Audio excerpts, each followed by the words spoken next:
Está começando mais um episódio do USC Brasil Podcast, uma produção do USC Brasil Office. Esse é o episódio número 4. Eu sou Marcos Costa e muito obrigado por nos acompanhar. Um excelente dia para você!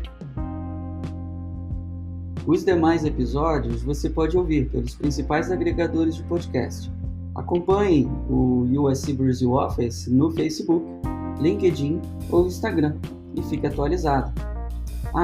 Procure por USC Brasil, Brasil com Z, ok? Hoje eu vou conversar mais uma vez com uma pessoa lá do Rio Grande do Sul. Já conversei aqui com o Matheus Schmitz, lá no primeiro episódio. Ele é um gaúcho de Novo Hamburgo. E hoje eu converso com uma gaúcha, né? Fernanda Bortolini é natural de Caxias do Sul. Mudou-se ainda pequena para o Rio de Janeiro, a minha cidade natal, onde lá ela se formou em Direito pela UFRJ, a Universidade Federal do Rio de Janeiro. Em 2017, já contratada pelo Pinheiro Neto Advogados, escolhe a Califórnia, onde se formou pela USC Gould School of Law em 2019. Dali ela atravessa os Estados Unidos e vai trabalhar e viver por um ano em Nova York, onde atuou como visiting attorney no prestigiado Herbert Smith Freehills, um escritório super bacana em Manhattan, em frente ali ao Chrysler Building, e agora já está de volta ao Brasil, a cidade maravilhosa, no Rio de Janeiro, no mesmo Pinheiro Neto Advogados, e toma um tempinho para conversar com a gente. Fernanda, puxa, muito obrigado por você estar aqui, e tudo bem contigo? Como vai? Oi, Marcos. Imagina, o prazer é meu. Adorei a minha experiência na USC. Eu acho sempre incrível poder conversar sobre isso, dividir um pouco a minha experiência. Então, obrigada pelo convite. Puxa, eu que agradeço você compartilhar sua experiência com o pessoal. É um gesto de muita generosidade você tomar seu tempo para poder fazer isso. Eu tenho certeza que vai ajudar muita gente que, como você, quer fazer um LLM nos Estados Unidos, na Califórnia e na USC, né? Você vai compartilhar a experiência que você teve lá na USC Good School of Law. E, Fernanda, minha primeira pergunta para você é justamente por que a Califórnia? Eu me lembro que você procurou aqui o USC Brasil Office antes de se decidir pela USC Good. Eu tinha para mim que estava tudo certo para você ir para a Inglaterra, não era? Você conta essa história para gente? Era, claro, conto sim. Eu comecei a preparar o meu application para várias universidades em 2017, quando eu conheci a USC numa dessas feiras de LLM, né, que as universidades todas promovem em algumas cidades aqui do Brasil. Eu fiquei encantada porque tinha um procurador do estado aqui do Rio, que era ex-aluno, que estava lá junto com a Ashley, né, que trabalha na USC, para contar a experiência dele. E aí ele me pegou pela mão, ele, não, vamos conversar um pouco melhor. Como assim? Você não conhecia a USC ainda? E aí ele me vendeu, né? Ficamos lá. Eu confesso que eu nem visitei os outros stands. Assim, eu cheguei, eu vi a USC e a gente ficou conversando tanto tempo que eu não tive nem tempo de ir visitar as outras universidades, a feira terminou e acabou, as pessoas começaram a encaixotar tudo, e a gente saiu conversando, e a esposa dele estava junto, contando também a experiência, então, assim, foi uma coisa incrível, e eu me apaixonei, assim, né, pela forma como ele estava contando, aquele brilho nos olhos e tal. Então, eu cheguei a me candidatar para umas 5 ou 6 universidades nos Estados Unidos, eu fui aprovada em todas, e eu me candidatei também para algumas universidades na Inglaterra, em Londres, porque eu sou cidadã italiana também, e aí eu achava que por questão de visto, por questão de repente conseguir uma oportunidade de trabalhar no exterior, talvez lá fosse um pouco mais fácil. E também, assim, pelo custo do LLM, que era um pouco, por mais que fosse em libra esterlina, era um pouco inferior, né? Mas eu queria mesmo aquele sonho americano, aquele campus que a gente vê nos filmes, né? Então, assim, eu queria mesmo ir para uma universidade americana, assim. Eu fiz o processo para a bolsa do Chevening, que é uma bolsa que o governo do Reino Unido oferece para estudantes de vários países do mundo. E eu não passei na primeira leva. Eu fiz todo o processo, fiz entrevista oral, fiz tudo. Eu não passei na primeira leva, mas eles falaram: você está na repescagem. Se alguém desistir, a gente vai chamar você. Então, assim, não desiste da gente, tá? E eu fiquei: quem é que desiste de uma bolsa concedida pelo governo do Reino Unido, com tudo pago, com ajuda de custo mensal, né, com passagem. Quem desiste de uma bolsa dessa? Eu não vou ganhar essa bolsa, né? Já foi, eu não passei. E continuei no meu processo seletivo nas outras universidades. Eis que um dia, em junho, já assim, em cima, né, do laço, Você estava para se mudar quando? Para eu os estava Estados para me mudar na metade de 2018 mesmo, assim, já estava próximo. Eu não tinha, eu acho que foi maio, mas estava muito próximo. Eu já estava assim, eu já estava assim muito inclinada pela USC, apaixonada pela ideia. E aí, de repente, bum, me ligaram do governo do Reino Unido, você ganhou a bolsa. E eu já tinha, inclusive, conhecido você, Marcos, né? A gente já tinha conversado e tudo mais. Eu falei, meu Deus, e agora? Quem abandona uma bolsa dessas, né? E fiquei num dilema, conversei com muita gente, pedi opinião para todo mundo. E as pessoas brincavam comigo, nossa, que problema, hein? Nossa, que horrível essa decisão, realmente. É, e aí eu levei isso para a USC e falei, olha, eu ganhei essa bolsa, eu tinha ganhado uma bolsa de estudos relevante na USC, mas a do Reino Unido era muito maior, né? Era 100%, era tudo pago, ajuda de custo e tudo mais. Eu falei, olha, a USC eu não sei nem como é que eu ia fazer para pagar, apesar da bolsa que eu ganhei, assim, eu estava fazendo conta, eu não tinha dado o ok na USC ainda porque eu estava fazendo conta, eu sinceramente não sabia que eu podia ir, assim, eu falei, de repente eu espero mais um ano, assim, eu não estava muito confiante na parte financeira. E aí a USC aumentou a minha bolsa. Eles falaram: não, a gente queria muito que você viesse, ainda mais depois de saber que você ganhou essa bolsa. Nossa, super difícil de ganhar. E ficou essa situação. Mas você pediu esse aumento na bolsa ou eles foram generosos e falaram, Fernanda, toma mais aí? Ou você teve que pedir? Eu não pedi. Eu comuniquei porque a Ashley me cobrou um posicionamento. Ela falou: Fernanda, eu preciso saber se você vem ou não. E eu falei, aí eu abri, né? Mandei um e-mail para ela explicando, falando: olha, eu agradeço muito a bolsa que a USC me ofereceu, mas assim, para mim ia ser bem, mesmo assim, ia ser bem difícil de pagar. Então eu estava fazendo conta e eu recebi essa bolsa integral. Então assim, eu fiquei encantada, eu queria muito estudar na USC, eu já estava assim apaixonada pela ideia, mas eu não tenho como abandonar uma bolsa de 100%, né? Uhum. E aí ela voltou, não lembro muito bem, talvez uns 10 dias depois, me fazendo uma contraproposta. E eu não esperava. Para mim foi basicamente uma decisão de, poxa, eu não vou mais para a USC, agora minha cabeça vai ter que mudar completamente, eu vou lá para a Inglaterra. Meu California Dream, né, não vai acontecer dessa vez. Mas até porque quem é que abre mão de uma bolsa de 100%? Quem faz isso, né? É, e no final das contas, eu tinha um sonho muito grande de morar na Califórnia, assim, eu já tinha ido numa viagem de turismo, eu tinha amado. E eu comecei, poxa, mas o campus é lindo e o céu azul o ano inteiro e caramba, sabe? Era aquilo que eu queria, assim, no fundo do meu coração. E o meu marido é surfista. Então, é um engenheiro, mas ele é surfista, né? Então, e aí ele falou: não, Fernanda, peraí, vamos sentar, porque agora essa bolsa da USC ficou bastante competitiva e a gente faz um esforço, porque no final das contas não é só estudar, né? É uma experiência pessoal incrível, maravilhosa, e ainda mais a gente que estava indo junto, assim, tinha que ser bom para nós dois, né? E aí foi assim que eu te liguei para dizer que eu ia para a USC. Eu lembro desse dia e nós conversamos e tal, enfim, e foi muito interessante. Eu sempre fiquei muito curioso com essa sua decisão. Já assim, muita gente que me procura aqui no escritório querendo informações sobre a USC. Volta e meia eu lembro do seu exemplo. Eu falo assim, olha, se você está procurando um lugar para estudar, lembra que você não vai ficar em sala de aula 100% do seu tempo. Você também vai viver. Então, você não tem que escolher só um lugar para estudar. Você tem que escolher um lugar para morar. Um lugar onde você vai passar um, dois, três. Às vezes, quem vai para doutorado vai ficar 4, 5 anos.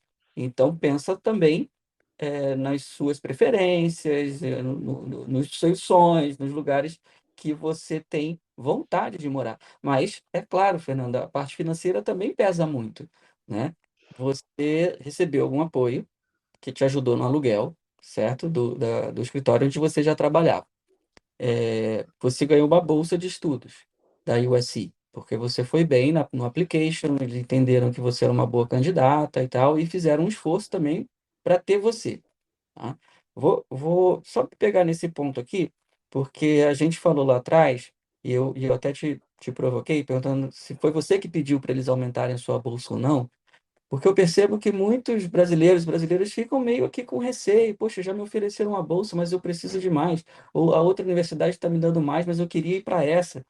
Assim, vai lá e pede mais, entendeu? Vai lá e pede mais, isso que eu costumo falar, né? Porque se você tem uma outra oferta, você diz para a universidade que você tem outra oferta, né? E se eles puderem, eles vão fazer uma contraproposta para você, como acabou acontecendo contigo. Sem melindre, sem, né? Uma vez eu lembro que conversei com um aluno que estava aprovado para um MBA, um aluno brasileiro, ele veio aqui no escritório, conversamos, ele falou, puxa, Marcos, eu preciso que minha bolsa seja melhor, eu não consigo. E aí eu disse para ele, você tem que pedir, você já pediu? Ele falou assim, será que eu posso? Né? Eu falei, você deve, porque o máximo que pode acontecer é eles te falarem que não conseguem aumentar, e aí você vai tomar sua decisão. Então ele pediu, e a resposta que ele teve foi o seguinte, olha, se você fizer de novo uma provinha que o pessoal do MBA tem que fazer, que é o GMAT, se você melhorar a sua nota, eu consigo aumentar a sua bolsa. Dá tempo. Ele refez o GMAT, melhorou a nota dele e ganhou a bolsa que ele queria. Mas só porque ele pediu, entendeu? E isso o pessoal tem que ficar alerta também. E isso aconteceu com você, mais ou menos, né? Você não pediu, mas falou que estava com outra proposta. Não tem nenhum milindre. Passou 10 dias e você recebeu uma contraproposta. Bom, você tinha um apoio do Pinheiro Neto e você tinha uma bolsa da USC. Mas isso cobria todos os custos que você precisava arcar lá para viver em Los Angeles e estudar? Não, não cobria, né. Vou explicar um pouquinho como é que eu fiz, assim, mas um comentário que eu estava pensando enquanto você estava falando isso tudo, eu acho que os brasileiros têm um pouco de dificuldade de falar sobre dinheiro, e eu passei muito por isso também, mas os americanos são muito mais diretos, né. Então eu acho sensacional, esse é um grande conselho, né, você pode pedir, você deve pedir, se não está suficiente, né. Eu acho que a gente tem muito uma impressão de: "Ai, mas que imagem que eu vou passar", enquanto que os americanos são muito diretos, não, você não está passando imagem nenhuma, a gente está aqui negociando melhores condições para você vir estudar. Então, Uhum. realmente é isso, né, é questão de pedir. Sabe a imagem que eu tenho? Que assim, quando a gente está submetendo o nosso application, a gente está de um lado do balcão dizendo, olha, me conheçam, eu estou aqui, eu quero que vocês me queiram, entendeu? Quem quer me comprar? E depois você recebe as ofertas, né? Aí, de repente, você muda o lado do balcão e você diz, olha, você me quer aí, mas fulano também quer, entendeu? Olha, eu estou aceito aí em Stanford, mas também estou aceito na Brown, também estou aceito na Good School of Law, na USC. E eu estou com uma proposta muito boa ali, mas eu queria ir para você e tal. Isso é normal, né, Fernando? Isso é normal.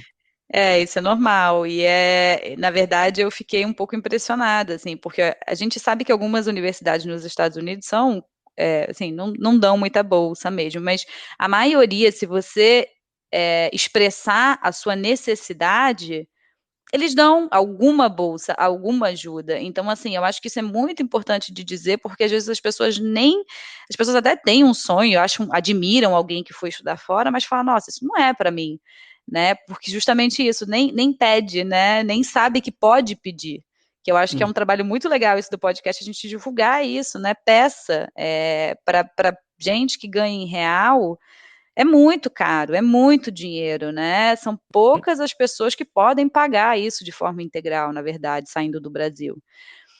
E eu tenho uma percepção também que era a minha percepção de que a bolsa só é dada para quem prova uma necessidade, financeira, mas às vezes é um mérito. Você tem um currículo bom, você estudou numa universidade boa e o USC tem interesse que você vá para lá e carregue o nome da USC, que é o que eu estou fazendo agora, né, eu trabalho num escritório de ponta e eu estou aqui carregando o nome da USC, participando das coisas. Então, é, às vezes existe um mundo de possibilidades que a gente não está nem considerando, né? Porque a gente não sabe nem que existe mesmo.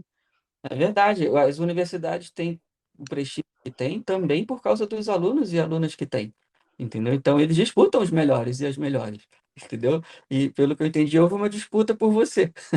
Então escolheu aí a USC. Mas enfim, como é que você se virou aí com o restante, com o que precisava pagar? É poupança pessoal, é planejamento financeiro? Como é que é? Então vamos lá, né, para a parte prática mesmo do planejamento financeiro. Como eu te falei, eu já estava pensando em estudar fora há muitos anos, então eu fui me preparando financeiramente para isso, num dólar a 3,3, né, fui viajar, já estava 4 e pouco, e aí a gente também tem que se planejar para isso, né, não adianta a gente torcer para o dólar não subir, a gente tem que considerar que o dólar pode subir, se a gente pode continuar indo mesmo assim. É, eu peguei um financiamento numa financiadora internacional que chama Prodig. Você pode, né, a mesma forma, assim, esse processo de estudar fora são muitos applications, né, você acaba que sonha com essa palavra. Então, você faz um application também para a financiadora, eles vão avaliar, claro, né, se você tem algum savings, né, que eles chamam, se você tem algum dinheiro guardado no Brasil, se você tem um trabalho no Brasil, se você vai deixar de ter o seu trabalho para estudar, não é um super problema, né, mas aí eles vão examinar o seu currículo, a sua probabilidade de conseguir um emprego quando você voltar, tudo isso, assim, eu não sei te dizer, né, claro, nos detalhes tudo que eles consideram, mas eles consideram vários fatores, e eu consegui pegar um financiamento que era o que eu peguei mesmo, que eu quis pegar, né, de US$ 20.000. O interessante é a forma de pagamento. As parcelas não são altas, e você começa a pagar nesse financiamento que eu peguei, 6 meses depois que você se forma no LLM. E no início, se você quiser negociar para a parcela ser um pouco mais baixinha, né, se você ainda estivesse recolocando no mercado, procurando um emprego e tudo mais, você também consegue renegociar isso. Uhum, Quando me falaram do financiamento, eu pensei, nossa, mas os juros devem ser um negócio assim que não faz o menor sentido eu fazer isso. E aí eu estava até pegando aqui para poder falar um pouco melhor sobre isso, os juros que eu vi, né? Isso varia um pouco, mas mais ou menos 6% ao ano. Claro, né? Você tem que remunerar. A financiadora vive disso, né? Você vai pagar juros. Mas o planejamento que eu fiz agora já, né, de volta no Brasil, já empregada, é pagar mais. Então eu comecei pagando menos, qualquer dinheirinho que sobrava, pagava 13º, quitava mais uma parcela, e eu tenho feito isso, e agora eu estou pagando acima do que eu sou obrigada a pagar, e isso, no final, se você for fazer as contas, você reduz bem os juros, né?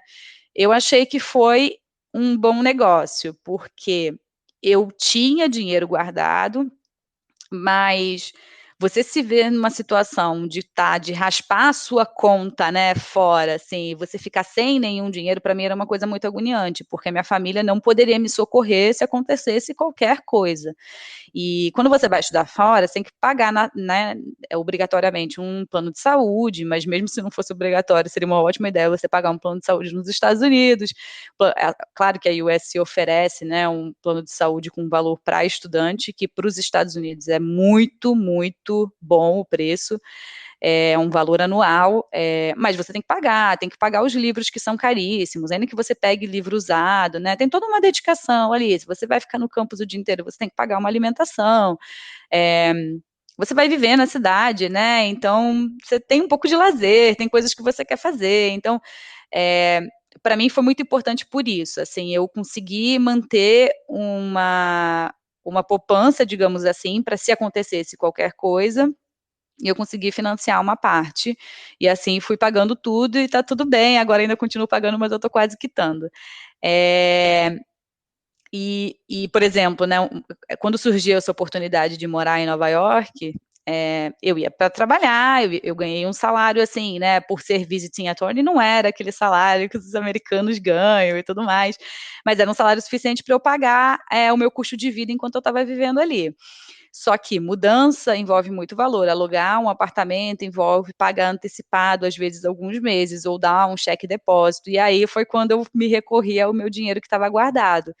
Se eu tivesse né, usado tudo de cara, eu acho que eu ia ter passado umas questões financeiras assim um pouco mais complicadas. Então tem a opção do financiamento, tem a opção da bolsa, tem a opção de guardar, né, você se preparar financeiramente, levar um dinheiro também, e aí o pessoal falou nos outros episódios de algumas oportunidades de trabalhar na universidade, tá? Eu confesso que eu não fiz isso porque depois que eu me organizei financeiramente, eu vi que eu podia ficar me dedicando ao estudo mesmo, e foi uma decisão minha, né? Tinha vagas, assim, eu podia até me candidatar, mas eu já estava organizada financeiramente de uma forma que eu falei, não, eu consigo, porque também o volume de estudo é grande, eu queria também, né, me dedicar ali o máximo possível. É claro que você consegue fazer os dois, né? É tudo uma questão de você se organizar e de escolhas. Mas também tem a opção de trabalhar no campus. Então, acho que é importante falar dessas opções todas. Não, muito legal, Fernanda. Então é preciso haver um planejamento, sim, mas não é uma coisa simplesmente assim inacessível, né? Existem caminhos aí para ajudar. Você falou de Nova York, né? Você se forma em Los Angeles e aí você tem uma oportunidade, então, de trabalhar em Manhattan, num escritório super legal lá em Nova York. Faz a mudança, tem toda essa questão lá, mas você atua como visiting attorney, foi o que você disse, né? Eu não sou advogado, tá, Fernando? Mas eu sei que para você ser um advogado aqui no Brasil, você precisa da carteira da OAB, né? Para ser um advogado lá nos Estados Unidos, para praticar advocacia nos Estados Unidos, você precisa passar no bar, né? Que é o equivalente lá. E você tem o bar da Califórnia, o bar de Washington, de DC, né? Você tem lá de Nova York também. Você se preparou para o bar ou você pôde atuar como visiting attorney sem precisar dessa certificação? Essa é uma pergunta também que todo mundo quer saber, né? Para trabalhar como visiting attorney, você consegue sem o bar, porque o bar, né, autoriza que uma pessoa não licenciada trabalhe temporariamente, desde que sob a supervisão de alguém que é licenciado. Então, eu não podia dar nenhum conselho jurídico sozinha, eu não enviava e-mails e não assinava pareceres diretamente, sempre com o sócio junto e sempre com a revisão do sócio. Então, para ele poder, né, ter certeza de que eu estava cumprindo todos os requisitos legais exigidos, no caso, em Nova York. É possível, não é necessário passar no bar para você ter essa oportunidade de trabalhar como visiting attorney, mas para quem tem o sonho, talvez, de conseguir perseguir uma carreira nos Estados Unidos, eu acho que é muito importante dizer, sim, brasileiros podem tirar o bar nos Estados Unidos, desde que, no caso da Califórnia, não precisa ter estudado nos Estados Unidos, só que é um pouco mais difícil, né? Tem gente que até consegue passar, senta sozinho ou faz um curso e consegue passar, mas é claro que se você vai e faz um LLM, né, na USC, a USC te prepara também para você passar na prova. E pode, como você falou, em DC, pode em Nova York. Em Nova York é obrigatório fazer um LLM nos Estados Unidos, e é obrigatório que esse candidato tenha estudado determinadas matérias. Então, para o bar de Nova York, você tem que ter feito matérias de legal profession, né? Eles são muito apegados à ética, boa conduta. Então, tem algumas matérias ligadas a isso, que isso também é cobrado, né, na prova da OAB no Brasil. E você tem que ter feito algumas matérias específicas, por exemplo, pelo menos, se eu não me engano, 6 ou 9 créditos de alguma lista de matérias específicas que eles dão, que aí você pode escolher, mas que diz muito a ver com o sistema jurídico americano, né? Então, por exemplo, matérias que qualificavam, né? Estudar direito constitucional, estudar direito criminal, processual, assim, alguma coisa que efetivamente te dê a visão do direito americano, e que essas matérias têm um grande peso na prova do bar também. Então, tem uma quantidade de créditos mínima, assim, se eu não me engano, são 12 créditos que você necessariamente tem que fazer aquelas matérias, e aí o pessoal da USC é ótimo nisso. A parte da administração, do staff da USC, eles são realmente incríveis. Eu fui diversas vezes, bati lá na salinha do pessoal, eu não estou entendendo que matéria que eu tenho que pegar para fazer o bar, que tipo de documentação eu tenho que trazer, porque a minha intenção era, de fato, fazer a prova do bar. Eu não cheguei a prestar, mas eu queria cumprir todos os requisitos, porque eu não sabia se eu ia querer morar nos Estados Unidos mais do que 1 ano, 2 anos. Eu não sei, por exemplo, né, se hoje em dia eu recebesse algum tipo de proposta, que nem já aconteceu com amigos meus dos Estados Unidos, para voltar e para efetivamente trabalhar lá, eu ia precisar tirar o bar. Então, eu não queria perder a oportunidade, já que eu estava fazendo o LLM, de me tornar elegível para a prova. O da Califórnia é um pouco mais maleável, você não precisa pegar tantas matérias assim específicas, né? Então você consegue moldar o seu LLM de uma forma um pouco melhor. Aí depende muito do objetivo profissional, mas a USC tem toda, né, tem todo o staff, todo mundo para te ajudar a tomar essa decisão, em que momento você seleciona cada uma das matérias, né? Qual a documentação que você tem que ter, o pessoal é muito prestativo, porque não é tão simples de entender, né? Todos esses requisitos. É outra cultura, outra legislação, outra maneira, né, de fazer as coisas, né? Você não esteve sozinha lá como brasileira, né? Existiam outros colegas lá do Brasil fazendo o curso com você.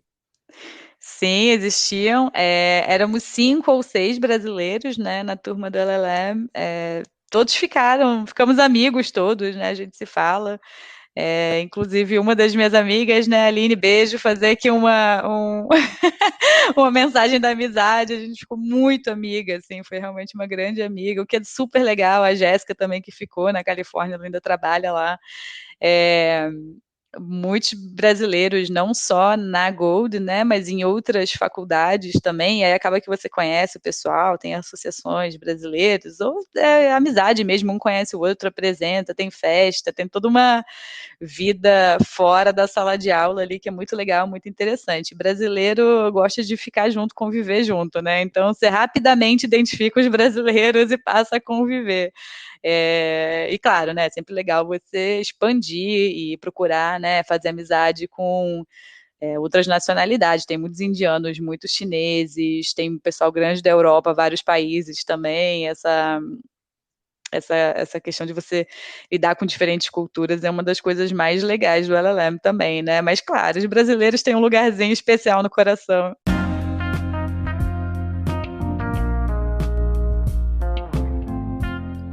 A USC Gould School of Law oferece também um programa presencial de apenas 4 semanas entre julho e agosto para você que quer aproveitar o verão da Califórnia para um curso intensivo em Direito e Inglês.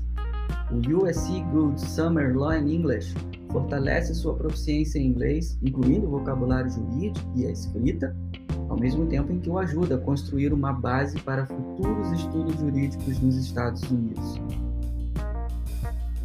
O SLE Summer Law in English é um programa desenhado para advogados e estudantes de direito, claro, mas também para pessoas que se formaram em outras áreas e que têm interesse no sistema jurídico americano. Pessoas com qualquer nível de fluência em inglês são bem-vindos. Saiba mais em www.gould.usc.edu.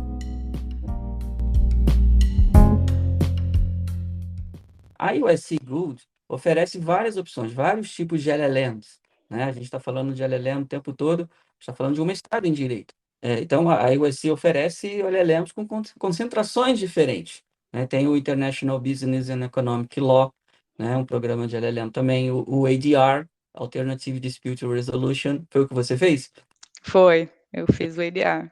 Então, você fez o EDR, tem o Privacy Law and Cybersecurity, que é um novo também, e além do tradicional, né, que não tem ali um foco pré-definido, o cardápio é imenso, você pode estudar um monte de coisa diferente, 2 pessoas fazem um LLM no mesmo lugar, mas o conteúdo ali, as disciplinas, dificilmente vão ser sempre as mesmas, né? É, completamente diferente, realmente. E assim, o legal do ADR também é que existe o MDR também, não sei, a não ser que tenha mudado, existia um programa também que era para não advogados que queriam trabalhar com mediação e negociação. Então, por eu estar nesse programa, eu também tinha esse intercâmbio com profissionais de diversas outras áreas que estavam lá, por exemplo, tinha muita gente da educação, como você, trabalhando, né, estudando mediação, e isso dava uma visão muito legal, né, que em alguns momentos é legal você sair do direito para ter uma visão um pouco mais ampla. Então, na aula de negociação, dava um panorama diferente, eu achava bem legal, essas aulas eram bem diferentes do que o que eu estava acostumado. E o legal também, né, Marcos, é que eu não tive a oportunidade de fazer isso, porque como eu estava explicando, como eu queria pegar os créditos para fazer matérias para tirar o bar de Nova York, chega uma hora que eu fiquei um pouco limitada, né? Eu precisei pegar assim 12 créditos, que é praticamente metade do mestrado, focado para estar elegível para o bar. Mas assim, se não necessariamente esse é um objetivo, também dá para pegar crédito em qualquer outra das faculdades, né? Claro, tem um limite, eu acho que você não pode, né, fazer o seu mestrado em direito, sair completamente do direito, mas de repente você quer fazer uma coisa mais MBA ou mais comunicação, assim, dá para ir lá em outra faculdade também e assistir aula. Você está dentro do campus ali, você tem acesso à faculdade de cinema, de jornalismo, de business, como você falou, de engenharia. Você pode pegar disciplinas em vários lugares, né? Claro, você tem um mínimo ali que você tem que cumprir para ter o LLM, né? Completar o degree ali, um core curriculum, né? Como eles chamam, né? Mas você também tem um cardápio gigante aí para escolher. Ah, agora, sim, o processo de admissão no LLM ele é um pouquinho diferente de outros programas. Tem uma plataforma toda diferente que é o LSAC, né? LSAC. Na verdade, o LSEC é um grande facilitador, porque as universidades americanas exigem que a gente envie uma cópia do currículo autenticada e uma tradução juramentada. E se você for fazer isso para cada universidade que você pretende se candidatar, se você não pretende se candidatar só em uma, né? O que eu acho, inclusive, interessante para que você tenha opções na hora de decidir, você teria que arcar com esse custo, que não é um custo irrelevante. Uma tradução juramentada é bem cara e o custo para mandar para os Estados Unidos é bem caro. E tem algumas universidades também que cobram, né, para você submeter o application. Então, assim, acaba que também tem todo um custo envolvido só para você se candidatar. E esse site você paga uma taxa única, que também não é das mais baratas, mas o próprio site valida a sua documentação e depois eles distribuem essa documentação para as universidades. Até onde eu sei, Harvard é a única universidade que não aceita pelo LSEC, você tem que mandar diretamente. Mas todas as outras universidades dos Estados Unidos aceitam esse formato, que é um grande facilitador. Uhum, E aí o processo do LLM, aí eu já não sei se difere tanto com relação aos outros, né? Mas tem que fazer um personal statement, que é basicamente contar a sua trajetória, né, de onde você veio, onde você está e para onde você quer ir. Eu acho que esse é um grande conselho, porque às vezes essa coisa de fazer um personal statement é assim, meu Deus, o que que eu falo, né? É, e é contar a sua história, assim, não tem. Eu acho que não precisa sair tanto disso, né? É só colocar, claro, no papel de uma forma organizada e um pouco legal de ler, né? De onde você vê, quais são as suas aspirações, de que forma você acha que o LLM vai contribuir para a sua vida profissional, para a sua vida pessoal, quais são as suas qualificações, claro, isso é importante. E eu acho que para a USC não é obrigatório, né, submeter um application separado para bolsa de estudos, mas eu lembro que eu fiz, era opcional, eu fiz, eu não sei, minha percepção é de que sempre ajuda, não custa você fazer mais uma página explicando por que você merece uma bolsa, seja pelo lado financeiro, seja pelo mérito, seja pelos dois. E cartas de recomendação, né? Que aí correr atrás de professor da faculdade, para quem já se formou há um tempinho, né? Nossa, aquele professor que eu gostava tanto, onde é que está? É incrível, as pessoas ficam muito felizes, assim, quando você vai falar que quer estudar fora, as pessoas te dão cartas de recomendação, as pessoas param, né, para falar de você, o que é uma doação de tempo também, uma coisa super legal, mas é, talvez alguém esteja um pouco, né, mais corrido, um pouco sem tempo, não consiga te ajudar, mas a grande verdade é que você pegar um chefe seu antigo, um colega de trabalho, um professor, né, vai parar ali para te fazer uma recomendação. tranquilo, né? Não tem nenhum bicho de sete cabeças ali, né, Fernanda? Não tem nenhum bicho de sete cabeças, não tem nenhuma pegadinha. O que tem é tempo. Você precisa de tempo. é trabalhoso, né? Você tem que planejar financeiramente, você tem que fazer todo o seu application, você tem que mandar toda a sua documentação. A documentação também é uma coisa que eu acabei não falando, mas a documentação precisa ser enviada por um envelope da sua universidade, timbrado e lacrado. E as universidades pedem que seja enviado diretamente pela Universidade do Brasil para a Universidade dos Estados Unidos. Só que aí eu vou, né, falar uma coisa que acredito que as faculdades, as universidades americanas saibam, mas, por exemplo, eu que estudei numa faculdade pública, não tem verba para isso, né? Então, o que você faz você junta toda a sua documentação, a cópia do seu currículo, tradução juramentada, vai na universidade, pede para eles colocarem no envelope, eles examinam a documentação. Eu achei que eu fosse chegar lá e assim ninguém fosse saber, porque é bem diferente, né? Assim, quando eu falo do staff da USC, porque todo mundo te ajuda. Aqui, assim, né, pelo menos adoro o FRJ também, mas é uma realidade do Brasil, né? Não tem essa estrutura toda. E também é uma faculdade, né? Uma universidade pública, que não tem às vezes todo o recurso que a gente gostaria que tivesse, ainda mais nessa parte administrativa. Eu achei que eu fosse chegar lá, ninguém fosse entender nada do que eu estava pedindo, mas eles sabiam, né? Outros alunos já tinham feito isso. Eles falavam, não, você precisa mandar, onde é que você vai estudar? Nossa, que legal, né? As pessoas ficam felizes que você está se candidatando a isso. E aí eles lacram o envelope, eles carimbam, né, em todas as aberturas do envelope para você não romper aquilo, vedam e tudo que tem direito, e aí você pega e manda pelos correios e você arca com esse custo, né? Mas eles fazem isso, eles vedam o envelope, eles botam e é isso, tem que ir na universidade pedir, né? Tem que tirar a cópia do diploma, tem que ir no cartório, tem que mandar para o tradutor. Quanto antes começa, melhor, né? Ainda mais esse tipo de documentação que não tem prazo de validade. E tem que fazer o TOEFL, né? Tem que tirar, tem que fazer as provas de inglês também. Então, minha sugestão sempre é plan ahead, né? Pelo menos um ano e meio aí de trabalho para aos poucos chegar lá. Precisa de um treino, né? Precisa de um treino. Eu conversei isso com a Luciana no segundo episódio. Se você chega lá só porque você sabe inglês, achando que vai se dar bem na prova, a chance de você se dar mal é grande, né? Porque você tem que estar preparado para a prova, né? Não é só uma questão de saber inglês, né? Exatamente. A prova do TOEFL, ela é muito, depois que eu fui estudar lá, eu entendi. Ela é o jeito americano de fazer prova. Você tem muita coisa para fazer em pouco tempo, você provavelmente não consegue acabar a prova, você tem que saber o que, que você vai responder, como é que você vai fazer. É uma estratégia, né? Uma batalha, assim, um plano mental de como é que eu venço isso. Eu lembro no LLM, às vezes eu contava quanto tempo tinha para fazer cada uma das perguntas, assim, múltipla escolha, tinha um minuto e meio para você ler a questão e responder. Eu falava, gente, como é que pode? Mas no final você entende, né? A nota é pela curva da turma, depende do desempenho da turma inteira. Mesmo que você não responda a prova inteira, às vezes você sai bem. É uma estratégia. Então, a prova do TOEFL tem que aprender a fazer a prova do TOEFL, tem que praticar a prova do TOEFL, tem que comprar testes antigos, né? Tem livros que você compra, tem testes que você faz pela internet. Eu acho que o próprio TOEFL, quando, se eu não me engano, quando você se inscreve, ele te dá direito a você fazer um simulado pela internet. E é assim que tira a nota boa. Não basta saber falar inglês, tem que aprender a fazer aquela prova. Exatamente. Bom, você mencionou as provas lá na faculdade, né? Lá no mestrado. Como é que é a sala de aula lá, Fernanda? Como é que é? Como é que é estudar lá na USC Good School of Law?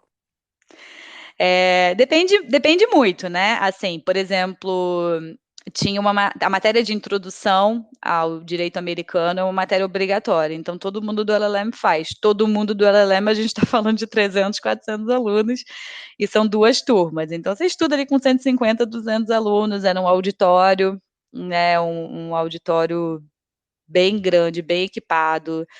E aí a gente tem tudo, né? É incrível. É cadeira confortável, ar-condicionado, né, slides e todo mundo com computador. Eu que estudei na UFRJ, me formei tem 10 anos. É impensável levar um laptop para o centro do Rio de Janeiro para assistir uma aula, caderno, sabe? Nem sei se eu tinha laptop na época.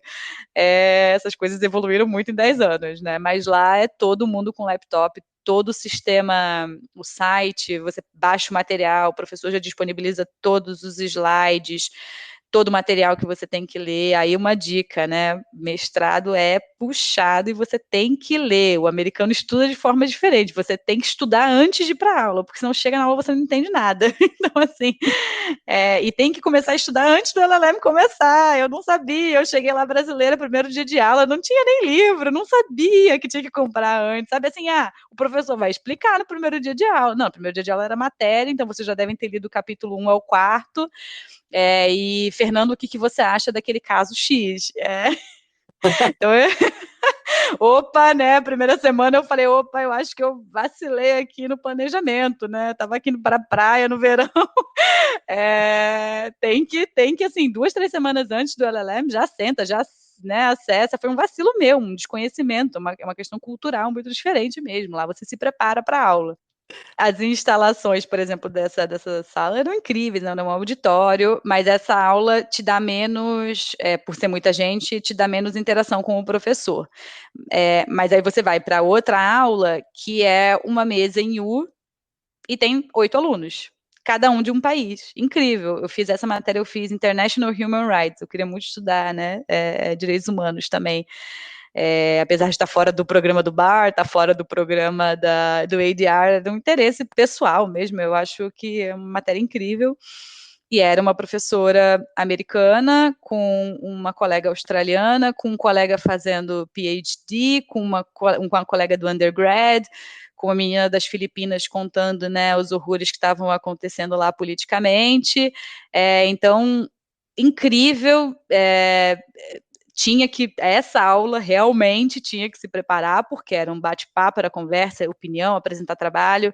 Claro, né, você passa um sufoco, você fica ansioso, mas é muito bom para o crescimento pessoal e profissional você se expor a um determinado estresse ali que vai fazer você evoluir.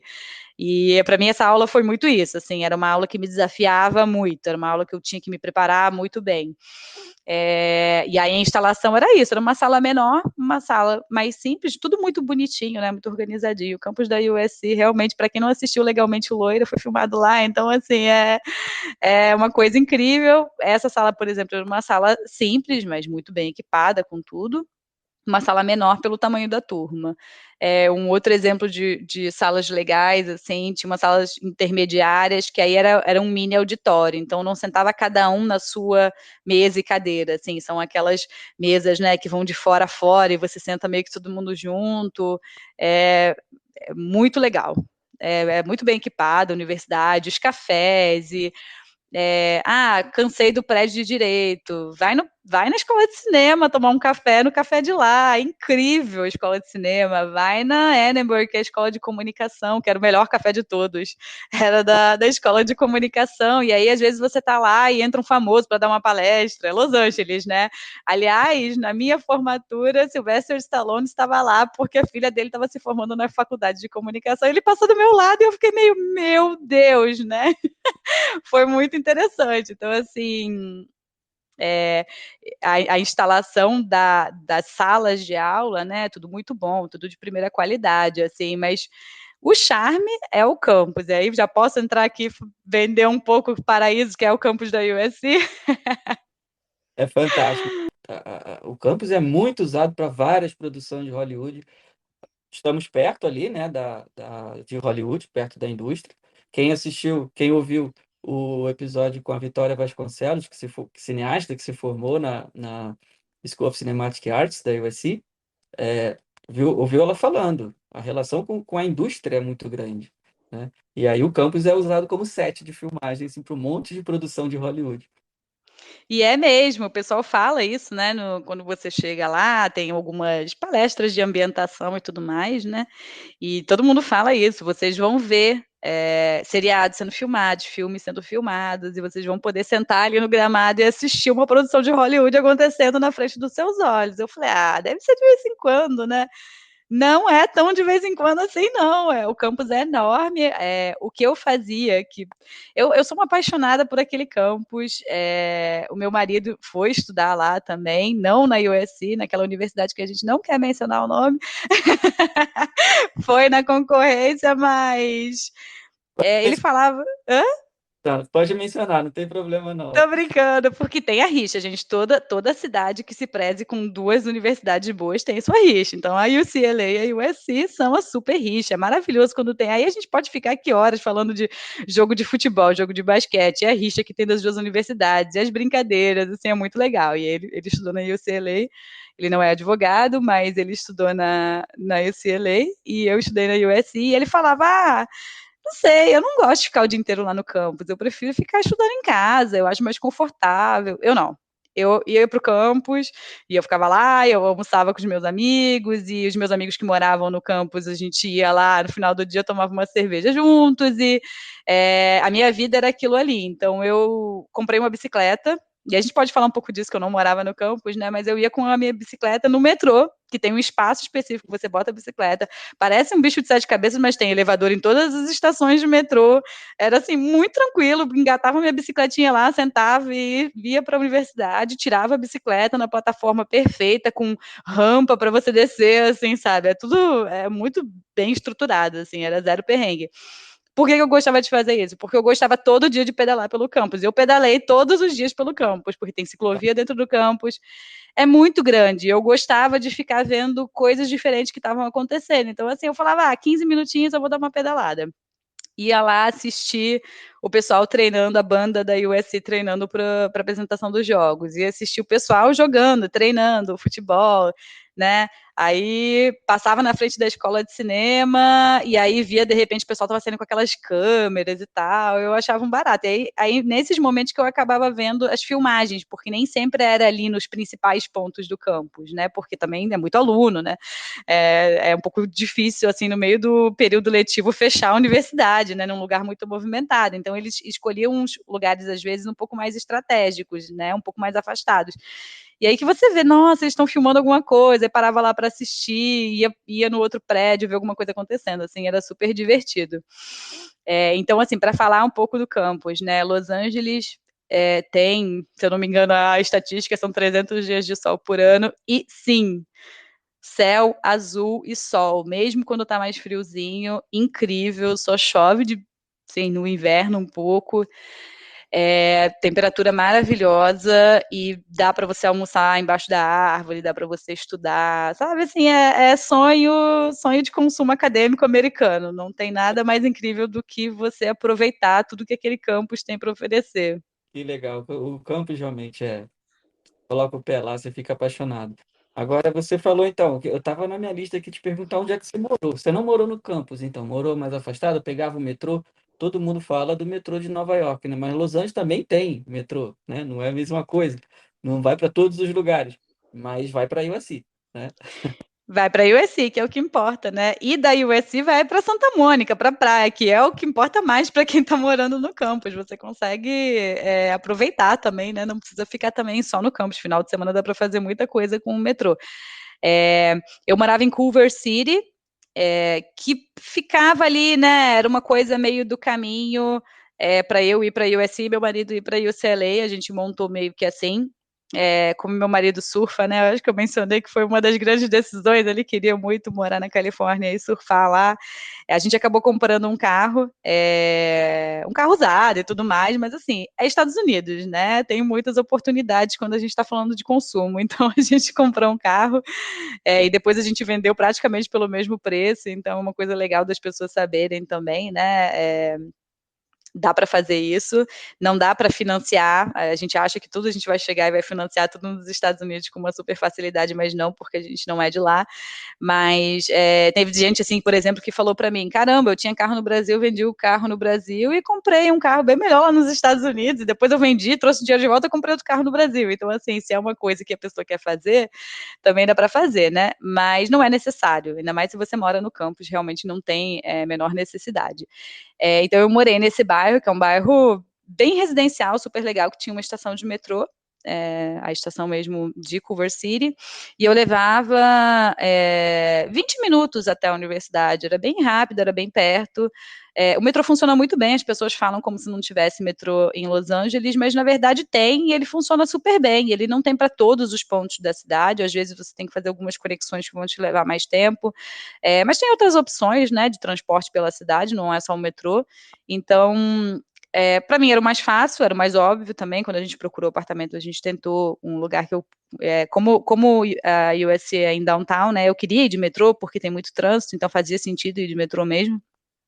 E aí teve essa história da bicicleta, que era só uma forma de eu me divertir. Comprei a bicicleta, vendi também para outro aluno depois.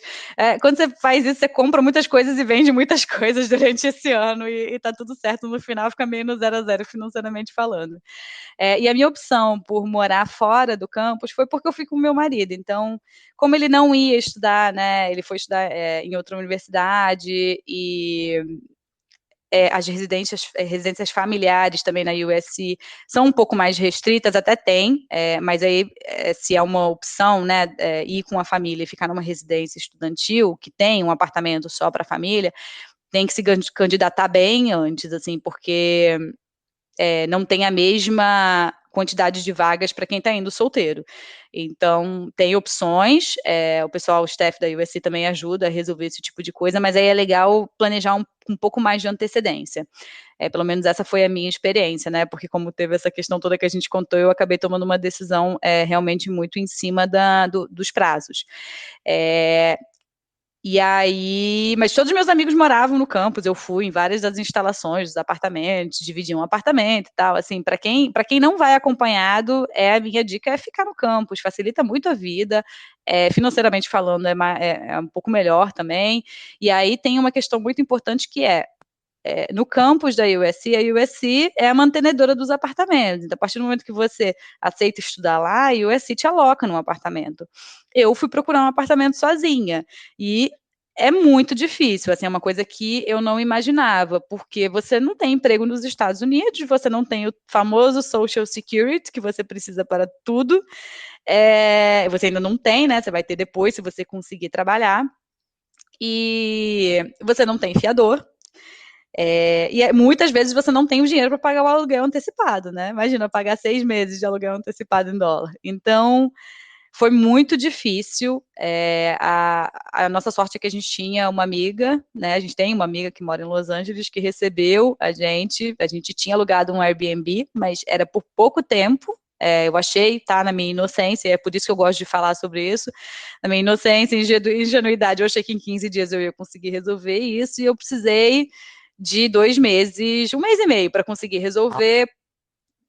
Porque na verdade, quando eu achei o apartamento que eu gostei e que aceitaram a gente, o apartamento ainda estava vago, então eu também tive que esperar o prazo final, né? Ele já estava anunciando um mês antes. Então, assim, eu acho super importante para quem não vai ficar no campus, alugar presencialmente o lugar que você vai morar um ano, né? Eu acho legal ver. Então, eu acho legal ir um pouco antes, aluga um Airbnb, né? Aluga por mais tempo, não faça como eu.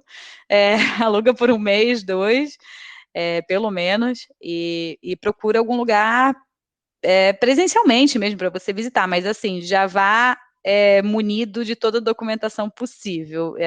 A USC, inclusive, me deu uma carta dizendo que eu ia estudar lá, que eu tinha emprego no Brasil. O meu escritório no Brasil também deu uma carta dizendo que eu tinha, né, trabalhado lá todos esses anos e que eu ia trabalhar na volta. E isso me ajudou a alugar o apartamento, mas não é uma tarefa fácil nem para os americanos que moram em Los Angeles. Los Angeles é uma das maiores cidades e mais disputadas, e é mais ou menos assim em Nova York também. Então eu tive muita dificuldade para alugar meus apartamentos quando eu estava lá. Por conta disso tudo que eu passei, a minha recomendação é sempre fique no campus. Aí o USC vai te ajudar com tudo, faz muito mais sentido. Que legal, que legal. Puxa, Fernanda, muito obrigado mesmo pelo seu tempo, viu?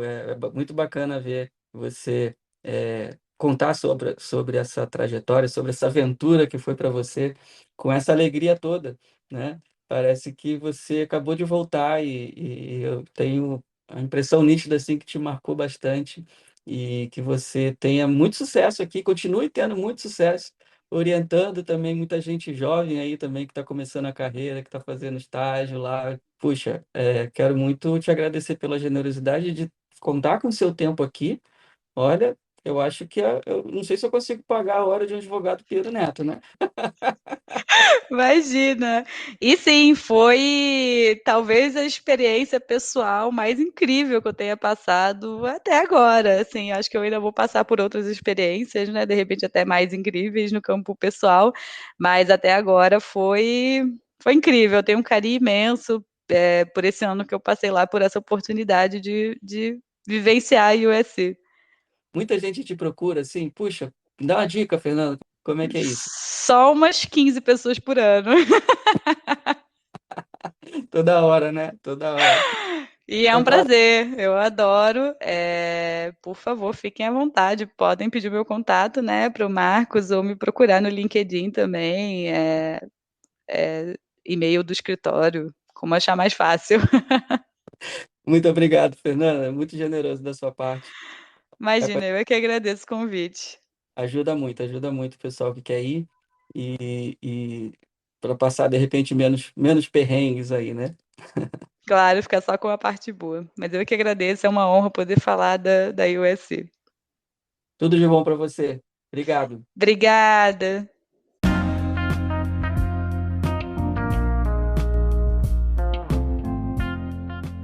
E é isso aí. Que legal poder bater esse papo com a Fernanda, né? Bom, para fechar aqui esse episódio do USC Brasil Podcast, uma produção do USC Brasil Office, quero te convidar mais uma vez a marcar aí o programa no seu agregador de podcasts favorito para que você seja notificado sempre que disponibilizarmos um novo episódio. Você também pode acompanhar a gente no Facebook, LinkedIn ou Instagram. É só procurar por USC Brasil, Brasil com Z.